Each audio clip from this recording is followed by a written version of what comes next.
सफलता पाने के लिए धैर्य रखने की शक्ति कितनी है? धैर्य रखने से हम कैसे सब कुछ पा सकते हैं? इसी विषय पर हम आज एक रहस्यमय कहानी आपको सुनाएंगे। तो चलिए शुरुआत करते हैं। एक बार एक व्यक्ति एक महात्मा जी के पास जाता है और उनसे कहता है, मुनिवर, मेरे साथ एक बहुत बड़ी समस्या है कि मैं किसी एक लक्ष्य पर लंबे समय तक टिक ही नहीं पाता हूं। मैं अक्सर उत्साह में आकर अपने लिए कोई एक लक्ष्य निर्धारित कर लेता हूं और कुछ समय तक उस पर काम भी करता हूं, लेकिन कुछ समय पश्चात जब मुझे मनचाहे परिणाम नहीं मिलते तो मेरा मन उस काम से उबरने लगता है, भटकने लगता है। फिर मैं उस काम को छोड़कर किसी दूसरे काम को अपना लक्ष्य बना लेता हूं और फिर उस लक्ष्य के साथ भी यही होता है। जब मुझे उसमें भी अपने मनचाही परिणाम नहीं मिलते तो मैं उसे भी छोड़ देता हूं और किसी तीसरे काम को अपना लक्ष्य बना लेता हूं। और सालों से मेरे साथ यही होता रहा है। मुझे यह भी पता है कि अपने बार बार लक्ष्य बदलने की आदत की वजह से ही मैं आज तक किसी भी काम में सफल नहीं हो पाया हूं। लेकिन मैं क्या करूं? बहुत प्रयास करने के बाद भी मैं अपनी इस आदत को छोड़ नहीं पा रहा हूं। मुनिवर, मैं आपके पास बड़ी उम्मीद लेकर आया हूं। कृपया मुझे कोई ऐसा तरीका बताएं जिससे मैं अपनी इस आदत को छोड़कर एक लक्ष्य पर तब तक टिका रह सकूं जब तक मैं उस लक्ष्य को हासिल ना कर लूं। महात्मा जी ने उस व्यक्ति की बात पूरे ध्यान से सुनी और फिर कहना शुरू किया, सब्र का फल मीठा होता है। यह प्रसिद्ध मुहावरा तो तुमने सुना ही होगा, जिसका अर्थ है धैर्य के साथ काम करने से परिणाम अच्छे मिलते हैं। लेकिन यह जरूरी तो नहीं कि परिणाम हर बार हमारी उम्मीद के अनुसार और अच्छे ही हों।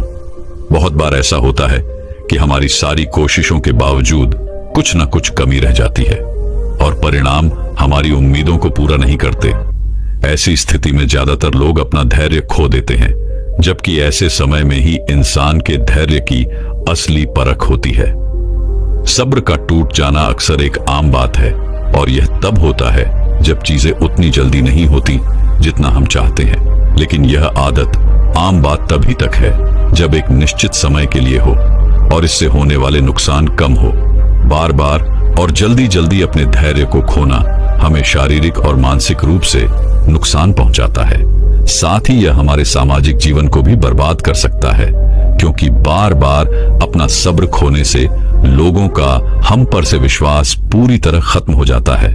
जाहिर सी बात है, ऐसी मानसिकता के साथ तुम अपने लक्ष्य पर केंद्रित कैसे रह पाओगे?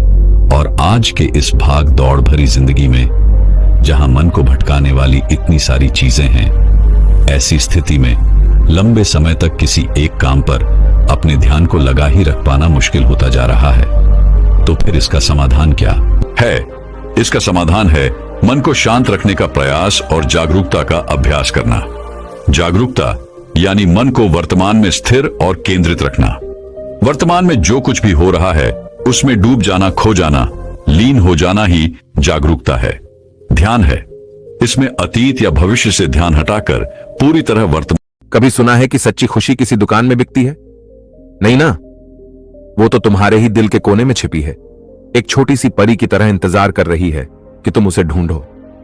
सोचो, जब तुम अपने अंदर से खुश होते हो कैसा लगता है?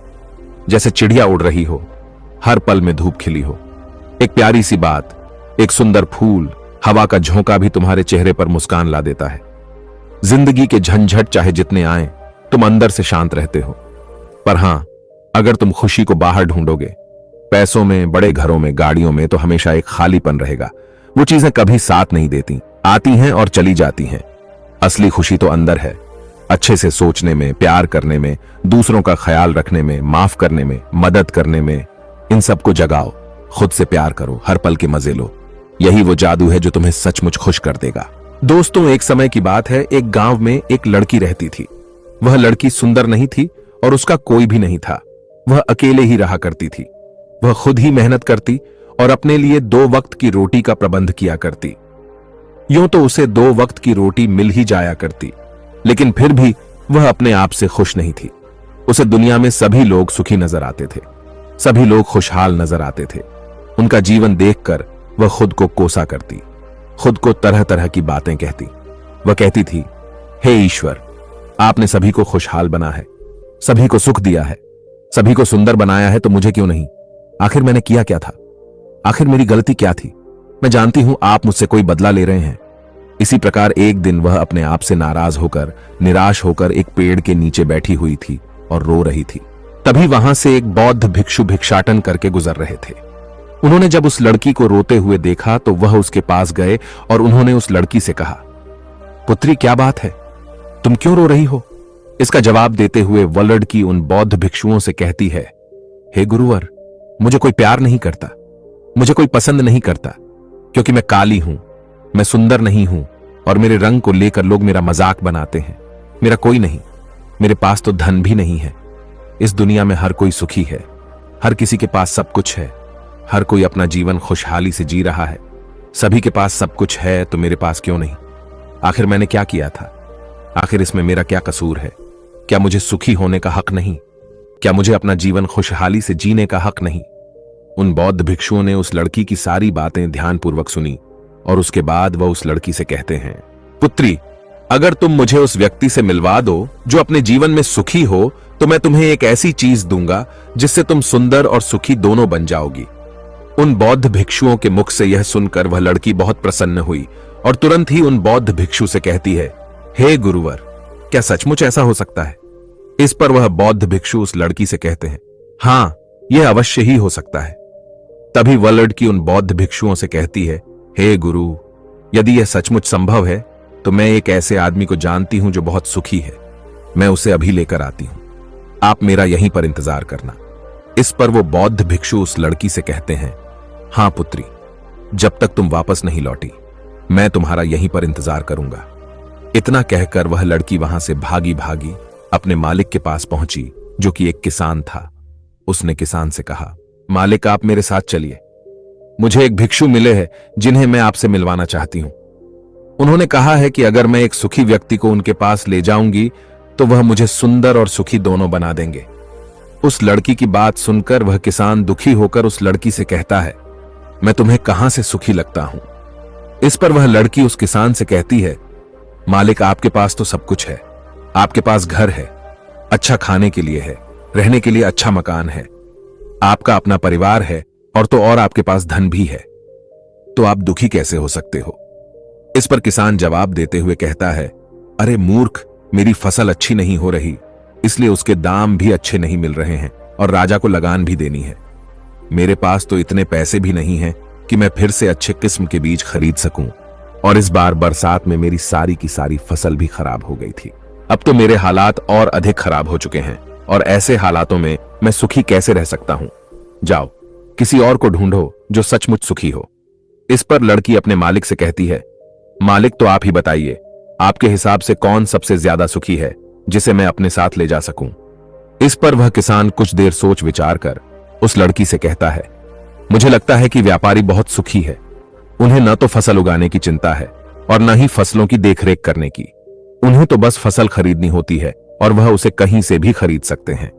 और तो और वे अन्य चीजों का भी व्यापार करते हैं जिनका मौसम से कोई लेना देना नहीं होता, और वे लोग हमसे कहीं ज्यादा अधिक धन भी कमाते हैं।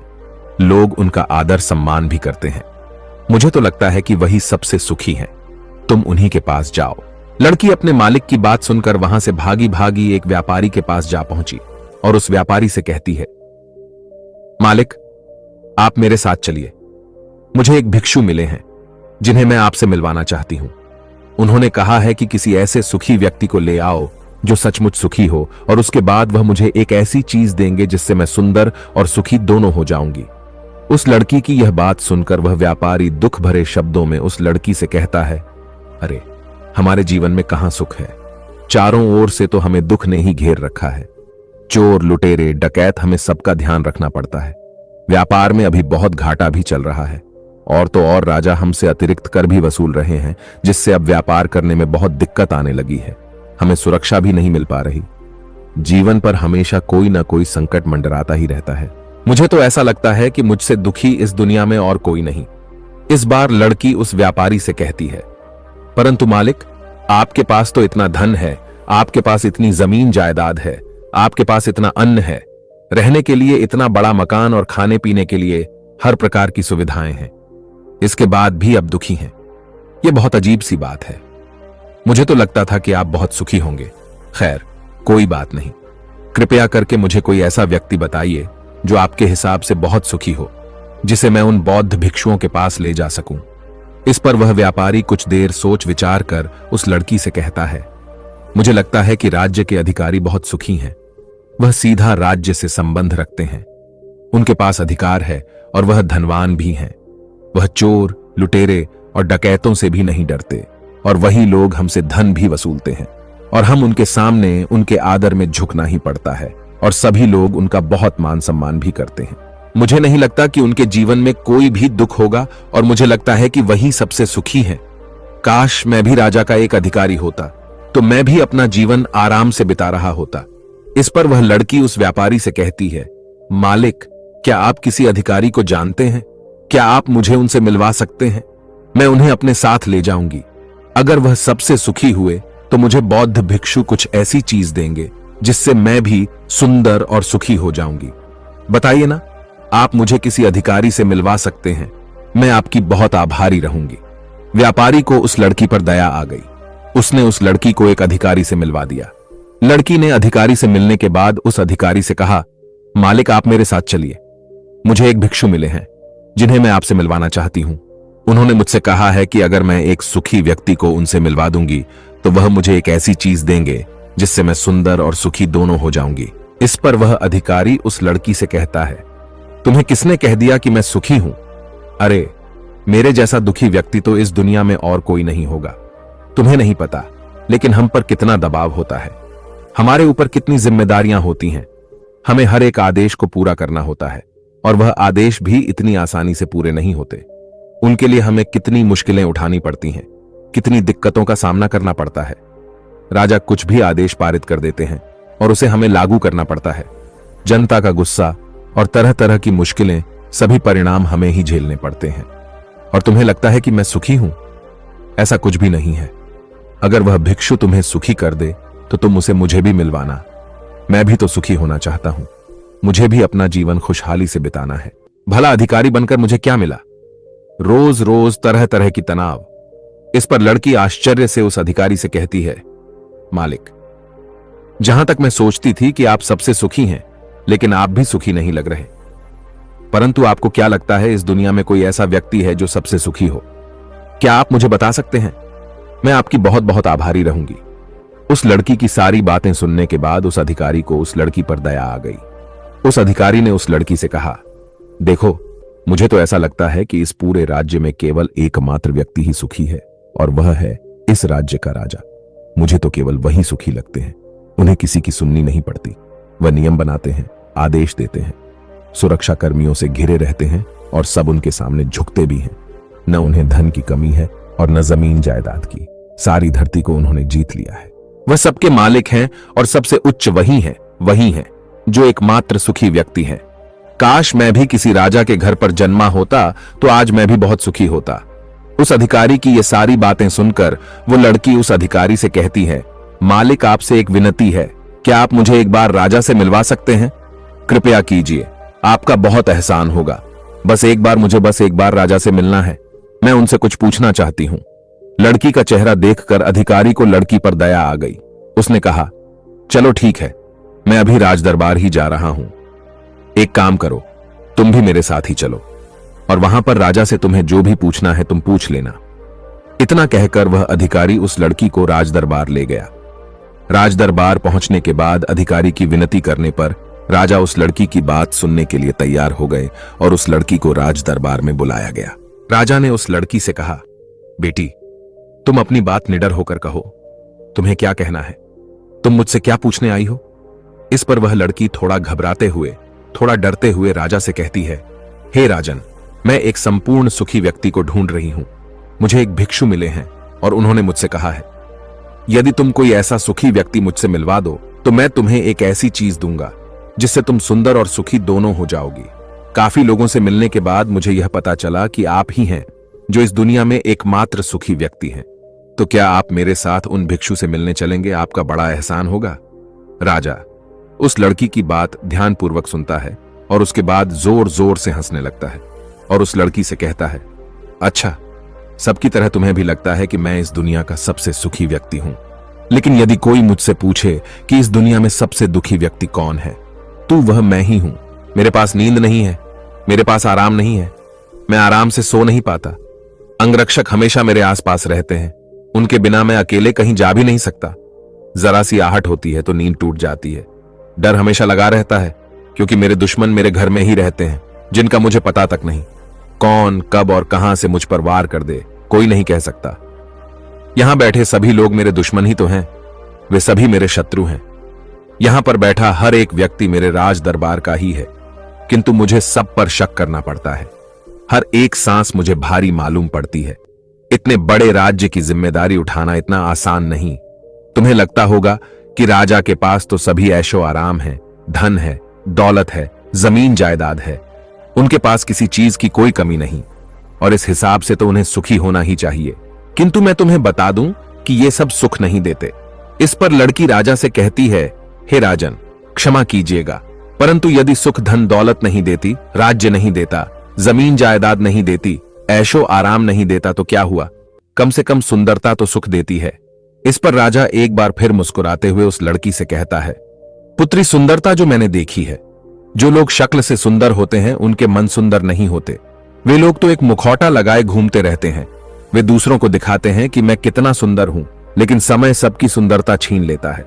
एकमात्र सुंदरता मन में ही रहती है, और जिसका मन सुंदर है वह हमेशा ही सुंदर रहता है। इस पर वह लड़की राजा से कहती है, हे महाराज, तो आप ही बताइए कि आपके हिसाब से इस दुनिया में सबसे सुंदर और सुखी कौन है? इस पर राजा लड़की से कहता है, पुत्री, मेरे हिसाब से तो एक गरीब व्यक्ति जो 2 वक्त की रोटी का प्रबंध कर सके, बस इतना ही।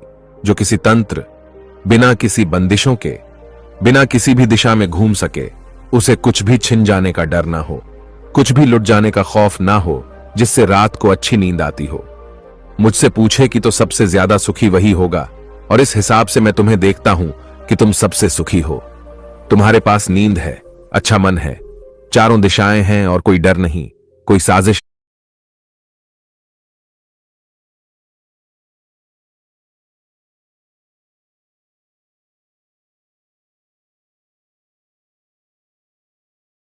है, खुला जीवन। मेरे हिसाब से तुम ही सबसे सुखी हो। राजा की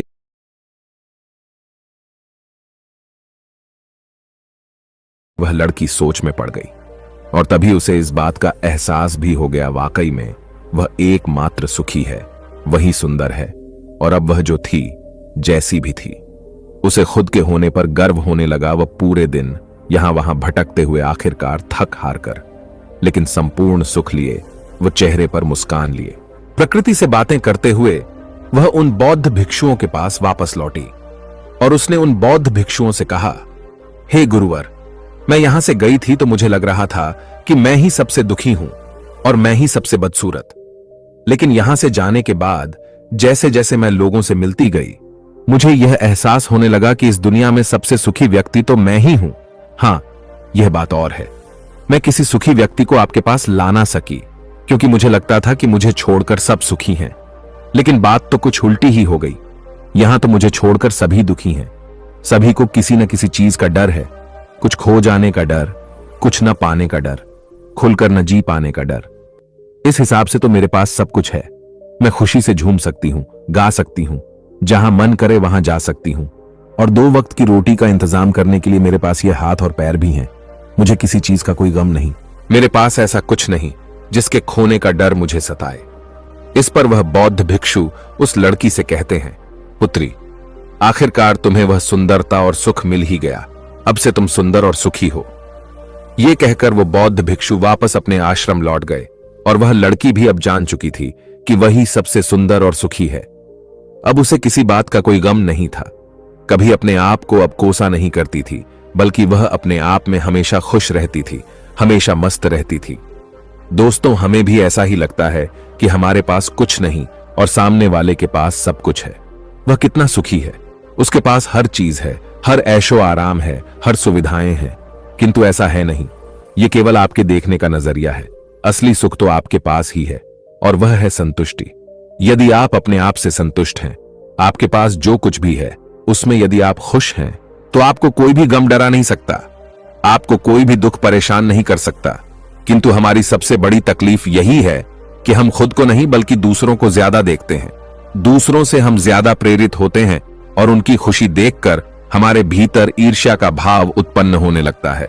हमें तकलीफ होती है कि उनके पास इतना सुख कैसे है और हम इतने दुखी क्यों हैं, क्योंकि हम केवल उनकी तरफ ही नजर गड़ाए हुए हैं। हमने तो अपने पास देखा ही नहीं कि हमारे पास क्या है। हम उस पर कभी ध्यान नहीं देते, बल्कि हम तो हमेशा इस पर ध्यान देते हैं कि हमारे पास क्या नहीं है, और यही नजरिया आपको दुख और तकलीफों की ओर ले जाता है। आप चाहकर भी सुखी नहीं रह पाते, क्योंकि आपने अपना नजरिया क्या नहीं पर गड़ा रखा है। वहीं पर यदि आप इस तरह से सोचें कि मेरे पास बहुत कुछ है, रहने के लिए अच्छा घर है, खाने के लिए अच्छा खाना है, पहनने के लिए अच्छे कपड़े हैं, कम से कम 2 वक्त की रोटी का आपके लिए इंतजाम भी हो जाता है, लेकिन बहुतों के पास तो यह भी नहीं होता, तो क्या आप सुखी नहीं हैं? क्या आपके पास वह सब नहीं है जो उनके पास नहीं? जरा एक पल के लिए सोचकर देखिएगा। अब आप में से कितने लोग यह कहेंगे कि यह सब तो खाली बेकार की बातें हैं, ऐसा कहने से कुछ नहीं होता। लेकिन मेरी बात का विश्वास कीजिए, बस एक बार के लिए आप 24 घंटे के लिए यह प्रण कीजिए कि आप केवल सकारात्मक सोचेंगे और अपने जीवन में हो रहे सकारात्मक विचारों पर ध्यान देंगे, सकारात्मक घटनाओं पर ध्यान देंगे। आप देखेंगे कि वह दिन आपका बहुत अच्छा बीतेगा और उस दिन आप बहुत अच्छा महसूस करेंगे। आप जिस कार्य में हाथ डालेंगे वह कार्य पूरा भी कर सकेंगे। आप उस दिन जैसा चाहेंगे वैसा कर पाएंगे। क्या आप अपने आप को चुनौती देने के लिए तैयार हैं? क्या आप 24 घंटे केवल अच्छा सोचने के लिए तैयार हैं? दोस्तों, आपने आज के इस वीडियो से क्या सीखा वह मुझे आप कमेंट में बता सकते हैं। इसी के साथ में उम्मीद है कि आपको आज की वीडियो पसंद आई होगी, तो इस वीडियो को उस इंसान को शेयर करें जिससे यह कहानी सुनने की जरूरत है, और उसी के ठीक बाद चैनल को सब्सक्राइब करें। तो चलिए फिर मिलते हैं ऐसी एक और नई वीडियो में एक नए मैसेज के साथ। तब तक के लिए अपना ख्याल रखें। धन्यवाद और नमो बुद्धाय।